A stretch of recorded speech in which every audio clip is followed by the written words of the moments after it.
Why Japan owns trillion worth of US debt? Is it a genius or madness? அதாவது ட்ரில்லியனுங்கிறது எவ்வளோ பெரிய number அப்படின்னா கிட்டத்தட்ட இவ்வளோ பெரிய நம்பர் ட்ரில்லியன் அப்படிங்கிறது. ஜப்பான் யூஎஸ்னுடைய டெபிட்டை கிட்டத்தட்ட ஆஸ் பர் செப்டம்பர் 2025 படி $1 trillion 1.15 trillion worth ஆஃப் டெபிட்ஸை அவங்க ஓன் பண்ணுறாங்க. இது ஆக்சுவலா ஒரு ஜீனியஸ் ஸ்ட்ராட்டஜியா இல்லை அப்படின்னா ஒரு ஃபினான்ஷியல் மேட்னஸா, இதை பற்றி நம்ம இன்னைக்கு பார்க்க போகிறோம். அண்ட் நாங்கள் கேபிட்டல் எத்தோஸ், நாங்கள் இந்த மாதிரி குளோபல் ஃபினான்ஷியல்ஸை உங்களுக்கு புரியக்கூடிய வகையில் சிம்பிளாக நாங்கள் கொண்டு வரோம். அண்ட் எங்கள் வீடியோக்குள்ளே போகிறதுக்கு முன்னாடி எங்கள் வீடியோ சப்ஸ்கிரைப் பண்ணிக்கோங்க. அண்ட் சேம் வே எங்கள் பெல் ஐக்கான் கிளிக் பண்ணி ஆளுங்கிறத கொடுத்துக்கோங்க. அண்ட் எங்கள் வீடியோ பார்க்க ரொம்ப அதிகமான பேர் எங்களை சப்ஸ்கிரைப் பண்ணாமல் தான் பார்த்துட்டு இருக்கீங்க. ஸோ எங்களை சப்ஸ்கிரைப் பண்ணிக்கோங்க. அண்ட் சேம் வே இந்த வீடியோஸை உங்கள் ஃப்ரெண்ட்ஸ் அண்ட் ஃபேமிலிஸ்க்கு அதிகமாக ஷேர் பண்ணுங்க. அண்ட் நம்ம இந்த வீடியோக்குள்ளே போகலாம். Think about it carefully. இப்போ நம்ம சிம்பிளாக பார்க்கலாம். இப்போ கடந்த 10 வருஷத்துல 2015 இப்போ வரைக்கும் நம்ம பார்க்குறோம் அப்படின்னா ஜப்பானுடைய ஜிடிபிங்கிறது கிட்டத்தட்ட ஒரு $4 trillion இருந்து $5 trillion ஒரு ஆவரேஜா இருந்திருக்குது. சரி, ஓகே. ஆனா எதுக்கு இப்படி ஒரு 4 trillion to 5 trillion இருக்கிற ஒரு நாடு, ஜிடிபி இருக்கக்கூடிய ஒரு நாடு, யுஎஸ்ஏ மாதிரி ரொம்ப அதிகமா பணத்தை அச்சடிக்கக்கூடிய ஒரு நாட்டுக்கு எதுக்கு இவ்வளோ ஒரு 1 trillion மேற்பட்ட ஒரு கவர்மெண்ட் டெபிட்ஸ் எதுக்கு அவங்க ஓன் பண்ணணும்? Actually this sounds confusing until you understand how global powers work. Let's speak with facts. ஆக்சுவலா ஜப்பானுங்கிறது எவ்வளோ பெரிய ஒரு எனாமரஸ் அமௌண்ட்டை யூஎஸ்னுடைய டெபிட்ஸ்ல வச்சிருக்காங்களான்னு சொல்லி கேட்டீங்கன்னா, ஆமா, கண்டிப்பா வச்சிருக்காங்க. இப்போ ஆனா இது ஒரு ஓவர் ரேட் நடந்த விஷயம் அப்படிங்கிறது இல்லை. ஜப்பானுங்கிறது பார்த்தோம் அப்படின்னா அமெரிக்கா கூட ரொம்ப லாங் டேர்ம்ல ஒரு ட்ரேட் சர்ப்ளஸ்ல இருக்காங்க. அதாவது ஜப்பான் வந்துக்கிட்டு அமெரிக்கா கிட்ட ட்ரேட்ல சர்ப்ளஸ்ல இருக்குது.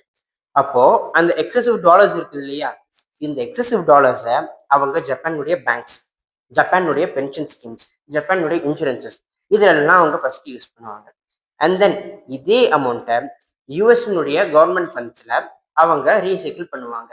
இது அவங்க ரொம்ப லாங் டேர்மா அவங்க பண்ணிட்டு இருக்காங்க. இதை நம்ம இப்படி யோசிச்சு பார்க்கலாம்.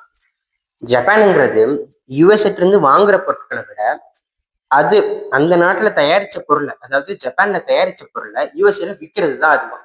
அப்போ ஆட்டோமேட்டிக்கா என்ன நடக்கும்? சர்ப்ளஸ் தான் இருக்கும். இந்த சர்ப்ளஸ்ல அவங்களுக்கு இருக்க அந்த எக்ஸஸ் கேஷ் இருக்கு பார்த்தீங்களா, அதை ஜஸ்ட் அவங்க கையில வச்சிருக்கிறதுங்கிறது ஒரு யூஸ்லெஸ்ஸான ஒரு விஷயம்.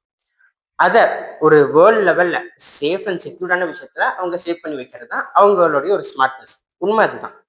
அப்போ ஒரு சேஃப் அண்ட் செக்யூரா இருக்கும் அப்படின்னு சொல்லிட்டு அவங்க நினைக்கக்கூடிய விஷயத்துல ஒண்ணுதான் இந்த யூஎஸ் ட்ரெஷரிங்கிறது. இந்த யூஎஸ் ட்ரெஷரிஸ்ல தான் அவங்க அதிகமான அமௌண்ட் அவங்க வச்சிருக்காங்க. இதுதான் ஜப்பான் நேஷனல் லெவல்ல நான் இவ்வளவு பெரிய ஒரு அமௌண்ட் வச்சிருக்கேன்னு சொல்றதுக்கு ஜஸ்டிஃபை பண்றதுக்காக சொல்லக்கூடிய விஷயங்கள் இதுதான். Now seeing this from a strategic logic. இப்போ இப்போ ஜப்பான்ல பார்த்தோம் அப்படின்னா அவங்களுடைய பாப்புலேஷன்ல ரொம்ப அதிகமான பாப்புலேஷன்ங்கிறது பார்த்தோம் அப்படின்னா முதியவர்கள் தான் இங்கே ரொம்ப அதிகம், விச் இஸ் ஏஜ் பீப்புள். அவங்க தான் இங்கே ரொம்ப அதிகம். இப்போ அவங்க கிட்ட இவ்வளோ ஏஜ் பீப்புள்ஸ் இருக்காங்கிற பட்சத்துல அவங்க ரொம்ப அதிகமான ரிஸ்க்ஸ் அவங்க எடுக்க முடியாது. அதாவது நேஷனல் லெவல்ல அந்த அவங்களுக்கு தரக்கூடிய அந்த பென்ஷன்ஸ், இன்சூரன்சஸ் இதெல்லாத்தையும் அவங்க சேவ் பண்ணும் அப்படிங்கறத அவங்க நினைப்பாங்க. இப்படி அவங்க ஒரு வேர்ல்டு லெவல்ல அவங்க யோசிக்கிறாங்க அப்படிங்கிற பட்சத்துல அவங்களுக்கு கிடைக்கக்கூடிய ஒரு ஆப்ஷன் தான் இந்த யூஎஸ் ட்ரெஷரிங்கிறது. இதை ஜஸ்ட் அவங்க ஒரு ஆப்டிமிசமா அவங்க பண்ணல, இது அவங்களுடைய ஒரு necessity. There is an other interesting thing that many people miss it about. இப்போ இந்த மாதிரி எக்ஸ்போர்ட் செஞ்சு அந்த சர்ப்ளஸ்ல இருக்கக்கூடிய இந்த ஒரு டாலர்ஸை அவங்க யூஎஸ் செக்யூரிட்டிஸ்குள்ள அவங்க சென்ட் பண்றாங்க அப்படிங்கிறது நமக்கு தெரியும், which is US treasuries. Okay, இந்த மாதிரி பண்றப்போ ஒரு யூஎஸ் டாலருக்கு எதிரான ஒரு ஜப்பானுடைய கரன்சி விச் இஸ் யென் அப்படிங்கிறது பார்த்தோம் அப்படின்னா இது வீக் ஆகும். அப்போ ஜப்பானுடைய கரன்சிங்கிறது வீக் ஆகிற சமயத்துல அவங்களுடைய எக்ஸ்போர்ட்டுங்கிறது ஆக்சுவலா சீப் ஆகும். இதுதான் லாஜிக், இது எல்லாருக்கும் தெரிஞ்சதுதான். இது அவங்களுடைய எக்ஸ்போர்ட்டுங்கிறது ஆக்சுவலா அங்கே வந்துட்டு சீப் ஆகும்.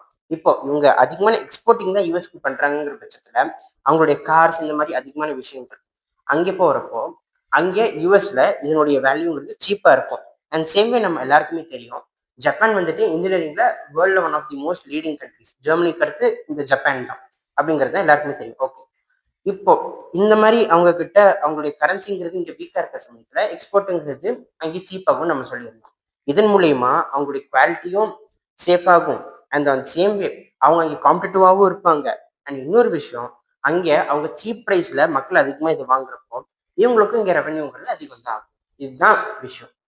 ஏன் மேட்டர்ஸ் மோர் ஃபார் ஜப்பான் அப்படின்னா, ஜப்பானுங்கிறது ரொம்ப லாங் டேர்மாக யூஎஸ்ஏ கூட ஒரு ட்ரேட் சர்ப்ளஸில் இருக்குது. இந்த மாதிரி அவங்க அங்கே அவங்களுடைய எக்ஸ்போர்ட்ஸை சீப் ஆக்குற சமயத்தில் அவங்களோட எக்கனாமிக்கு இது ஆக்சுவலாக அவங்களுக்கு ஹெல்ப் பண்ணிட்டு தான் இருக்குது. Which is they are building their own. அப்போ இது ஒரு மேனிபுலேஷன் இல்லை, this is a pure alignment. ட்ரேட்ல மட்டும் ஜப்பானுக்கு ஹெல்ப் பண்ணல, ஆக்சுவலா ஜியோ பொலிட்டிக்கலாவும் ஜப்பானுக்கு ஹெல்ப் பண்ணிட்டு இருக்குது. இப்படி இவ்வளோ ஒரு என்னாமரஸ் அமௌண்ட் ஜப்பானுங்கிறது யூஎஸ்ஏல இப்படி டெபிட்ஸ்ல வைக்கிறதுங்கிற சமயத்துல அவங்களுக்கு ஒரு ஸ்ட்ராட்டஜிக்கலா ஏதாச்சும் ஒரு செக்யூரிட்டி ரீசன்ஸ் இல்ல செக்யூரிட்டி த்ரெட் இல்ல ஏதாச்சும் ஒரு டிசாஸ்டர் இந்த மாதிரி எதுவா இருந்தாலுமே யூஎஸ்ஏவும் சரி யூரோப்பியன் கண்ட்ரிஸும் சரி ஜப்பானுக்கு ஃபேவரா வரும் அண்ட் அவங்களுக்கு ஹெல்ப் தான் பண்ணும். இது ஒரு லாங் டேர்ம்ல பார்த்தோம் அப்படின்னா இவங்களுக்கும் பெனிஃபிட் தான் அண்ட் சேம் வே யூஎஸ்ஏக்கும் பெனிஃபிட் தான். இதுதான் ஜப்பான் அவங்க லாங் டேர்முக்கு சொல்லக்கூடிய ஒரு வாதம். இப்போ ஜப்பானுக்கு டொமஸ்டிக்கலா அண்ட் ட்ரேட் மூலியமா அண்ட் சேம் வே இந்த இன்டர்நேஷனல் கோஆபரேஷன் மூலியமாவும் இவங்களுக்கு என்னென்ன பெனிஃபிட்ஸ் இருக்குங்கிறத நம்ம இப்போ உங்ககிட்ட சொல்லியிருக்கோம். இது இந்த பெனிஃபிட்ஸ் மட்டுமே நம்ம சொல்லிட்டு இருக்க சமயத்துல ஒரு வகையில உங்களை யோசிக்க வைக்கும். அப்போ இதுல எந்த ஒரு ரிஸ்க்குமே இல்லையா அப்படிங்கிறது உங்களுக்கு யோசிக்கும். ஆக்சுவலா இதுல ரிஸ்க்குங்கிறது இருக்குது. என்ன அப்படின்னா இப்போ ஜப்பானுங்கிறது யூஎஸ்ஏல அதிகமான டெபிட் ஃபண்ட்ஸுங்கிறது வச்சிருக்குது. இப்போ சப்போஸ் யூஎஸ்ஏல இன்ஃபிளேஷனுங்கிறது அதிகமாயிருச்சு இல்ல இந்த மாதிரி ஏதாச்சும் ஒரு டொமஸ்டிக் ஏதாச்சும் ஒரு 2008 கிரைசிஸ் மாதிரி ஏதாச்சும் வந்துருச்சு அப்படின்னா ஆட்டோமேட்டிக்கா இவங்க இன்வெஸ்ட் பண்ணிக்கக்கூடிய வேல்யூங்கிறது இங்க கம்மியாகும். அண்ட் சேம் வே இதுல கரன்சி ரிஸ்க்குமே இருக்குது. இந்த ஜப்பான் இன்வெஸ்ட் பண்ணிக்கக்கூடிய யூஎஸ் டெபிட்ஸ் எல்லாமே ஜப்பானுடைய எண்ணில் கணக்கிடப்படல, யூஎஸ்னுடைய டாலர்ஸ்ல தான் கணக்கிடப்படுது. உங்களுக்கு ஒரு சிம்பிள் எக்ஸாம்பிள் சொல்றேன். இப்போ ஒரு யூஎஸ் டாலருங்கிறது ஒரு ஜப்பானீஸ் என்ன இருக்குது அப்படிங்கிற சமயத்துல எந்த ப்ராப்ளமும் இல்லை. சப்போஸ் ஒரு யூஎஸ் டாலருங்கிறது 1.10 ஜப்பானீஸ் என்னன்னு சொல்லி ஆயிடுச்சு அப்படின்னா என்ன ஆகும்? ஆக்சுவலா நமக்கு எல்லாருக்குமே தெரியும் ஜப்பானுடைய எக்ஸ்போர்ட்டுங்கிறது கொஞ்சம் எக்ஸ்பென்சிவ் ஆகும். ஜப்பானுடைய எக்ஸ்போர்ட்டுங்கிறது கொஞ்சம் எக்ஸ்பென்சிவ் ஆகுங்கிற சமயத்துல அங்கே அவங்களுடைய சேல்ஸுங்கிறது அடிப்படலாம். அங்கே சேல்ஸ் இல்லைங்கிற சமயத்துல இங்க இவங்களுக்கு வரக்கூடிய ரிட்டர்ன்ஸுங்கிறது கம்மியாகலாம். இது ஜப்பானுக்கு இருக்கக்கூடிய ஒரு ரிஸ்க். அண்ட் இன்னொரு விஷயம் நம்ம பார்க்குறோம் அப்படிங்கிற சமயத்துல இப்போ டொனால்ட் ட்ரம்ப் இவங்க மாதிரி ஏதாச்சும் ஒருத்தங்க இந்த பிசிக்கல் சேஞ்சஸ் அதாவது யூஎஸ்னுடைய பிசிக்கல் சேஞ்சஸ் ஏதாச்சும் கொண்டு வராங்க, பாலிசிஸ் சேஞ்ச் பண்றாங்க அப்படிங்கிற சமயத்துல இது ஜப்பானுக்கு உண்மையாலுமே ஒரு ரிஸ்க் தரும். இதெல்லாமே ஜப்பானுக்கு இருக்கக்கூடிய ரியல் ரிஸ்க். பட் ஏன் இந்த ஸ்ட்ராட்டஜி ஆக்சுவலா ஜப்பானுக்கு ஒர்க் ஆகுது? ஆக்சுவலா நம்ம சொன்ன மாதிரி பார்த்தோம் அப்படின்னா ஜப்பான்ல முதியவர்கள் அதாவது ஏஜ் பீப்புளுடைய பாப்புலேஷன் தான் அங்கே அதிகம். இப்படி ஏஜ் பீப்புள்ஸ் அதிகமா இருக்கக்கூடிய சமயத்துல அவங்க வாலட்டிலிட்டியை அவங்க எதிர்பார்க்க முடியாது. அவங்க ஒரு சேஃப் ஹெவன்ஸ் தான் அவங்க எதிர்பார்ப்பாங்க. அப்படி அவங்களுக்கு இந்த யூஎஸ் டெபிட்ஸ்ங்கிறது இருக்குது. அந்த யூஎஸ் டெபிட்ஸ்ல இவ்வளோ பெரிய ஒரு என்னாமரஸ் ஃபண்ட்ஸ் அவங்க வைக்கிற சமயத்துல அவங்களுக்கு ஒரு சின்ன இன்ட்ரெஸ்ட் ஆஃப் அவங்களுக்கு கிடைக்குது. விச் இஸ் அவங்க ரஃப்லி ஒரு பர்சன்டேஜ்ங்கிறது அவங்களுக்கு கிடைக்குது. இது அவங்களுக்கு இன்ட்ரெஸ்ட்ங்கிறது கம்மியா இருந்தா கூட அவங்களோட ஏஜ் பீப்புள்ஸை கணக்கிடப்படுறதுல இது அவங்களுக்கு ஒரு ஸ்ட்ராட்டஜிக் தான். And on the same way அவங்க அவங்களுடைய எண்ணுங்கிறது யூஎஸ் டாலருக்கு அகேன்ஸ்டா ரைஸ் ஆகாம இதை பார்த்துக்கிறாங்க. ஒண்ணு. மூணாவது, இது மூலியமா அவங்களுக்கு வேர்ல்ட் லெவல்ல இந்த கோஆபரேஷன்ஸுங்கிறது அவங்களுக்கு நல்லா கிடைக்குது. அவங்களுக்கு ஏதாச்சும் ஒரு டிசாஸ்டர் இல்ல ஏதாச்சும் ஒரு எர்த்குவேக் இந்த மாதிரி சமயத்துல யூஎஸும் சரி யூரோப்பியன் கண்ட்ரிஸும் சரி அவங்களுக்கு ஃபேவரா தான் வருவாங்க. கண்டிப்பா அவங்களுக்கு ஹெல்ப்பும் பண்ணுவாங்க. இது ஆக்சுவலா ஜப்பானுக்கு ஒர்க் தான் பண்ணுது. இது அவங்களுக்கு ஒரு பேட் டிசிஷன்ங்கிறது இல்லை. Relatively weekend and strengthens the export. இப்போ ஜப்பானுங்கிறது அவங்க இவ்வளோ பெரிய ஒரு எனாமரஸ் அமௌண்ட்டை யூஎஸ் ஃபண்ட்ஸில் வைக்கிற சமயத்துல அவங்களுடைய கரன்சிங்கிறது யூஎஸ்க்கு அகேன்ஸ்டா ரைஸ் ஆகாது. இது அவங்களுக்கு எக்ஸ்போர்ட்டுக்கு ஹெல்ப் பண்ணுது. எக்ஸ்போர்ட்ஸ் அங்கே நல்லா போகுது, நிறைய பீப்புள் ஜப்பானுடைய ப்ராடக்ட்ஸை வாங்குறாங்க. அப்படிங்கிற சமயத்துல ஆக்சுவலா யார் ப்ராஃபிட் அடைவா? கார்பரேட்ஸ் தான் ப்ராஃபிட் அடைவாங்க. கார்பரேட்ஸ் இவ்வளோ அதிகமாக ப்ராஃபிட் அடையிறப்போ யாருக்கு ரெவன்யூ வரும்? கவர்மெண்ட்டுக்கு தான் ரெவன்யூ வரும். கவர்மெண்ட்டுக்கு ரெவன்யூ வர சமயத்துல என்ன ஆகும்? ஆக்சுவலா இந்த சைக்கிள்ங்கிறது ஆக்சுவலா சஸ்டெயின் ஆகிட்டே தான் இருக்கும். இந்த சைக்கிளுக்கு எந்த வித பாதிப்பும் வராது. இது nothing is accidental, it is just purely plan. But critics இதை வேற வகையில தான் இதை பார்ப்பாங்க. என்ன அப்படின்னா இப்போ ஜப்பானுங்கிறது இவ்வளவு பெரிய ஒரு ஃபண்ட்ஸை யூஎஸோட டெபிட்ல வச்சிருக்குது. சப்போஸ் நாளைக்கு பெல்ஜியமோ இல்ல சைனாவோ யாராவது ஒருத்தங்க இதை விட ஒரு எக்ஸஸான அமௌண்ட் அவங்க வராங்க அப்படிங்கிற ஒரு சமயத்துல எக்ஸாம்பிளுக்காக வராங்கிற சமயத்துல ஜப்பானுடைய எக்ஸ்போஷருங்கிறது இங்க கம்மியாகும். அப்போ சப்போஸ் யூஎஸ்ஏல வந்துட்டு ஒரு இன்ட்ரெஸ்ட்ங்கிறது அதிகமாயிருச்சுங்கிற சமயத்துல இவங்க இன்வெஸ்ட் பண்ணக்கூடிய அமௌண்ட்டுங்களுடைய வேல்யூ ஆக்சுவலி கம்மியாயிடும். இதெல்லாமே பாக்குறப்போ ஜப்பானுங்கிறது ஒரு அன்வான்டா இன்னொரு நாட்டு மேல டிபெண்ட் ஆகி இருக்குது அப்படிங்கிறது தான் இந்த கிரிட்டிக்ஸ்ங்கிறது இவங்க மேல வைக்கக்கூடிய ஒரு வாதமா இருக்கு. This is how critics see this scene. Now coming to the final part. Japan செஞ்சிருக்கக்கூடிய இந்த விஷயம் ஆக்சுவலா ஸ்ட்ராட்டஜிக்கா இல்ல ஸ்டூபிடா? டு பி ஹானஸ்ட், இது ஸ்ட்ராட்டஜிக்கும் இல்ல ஸ்டூபிடும் இல்ல. Instead this is brilliant and risky. இது ஏன் பிரில்லியன்ட்?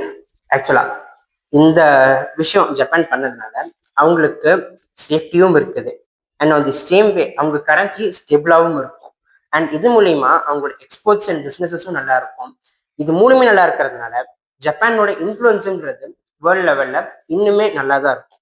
அண்ட் இதுல என்ன ரிஸ்கி பார்ட் அப்படின்னா, ஜப்பான் அப்படிங்கிறது இன்னொரு யூஎஸ்ஏ அப்படிங்கிற ஒரு நாடு இருக்கக்கூடிய ஒரு பிசிக்கல் பாலிசிஸ் இல்ல அங்கத்துடைய இன்ட்ரெஸ்ட் ரேட், இன்ஃபிளேஷன் இதை சார்ந்து இருக்கக்கூடிய ஒரு விஷயத்தை உருவாக்குது. But here Japan understands the cost.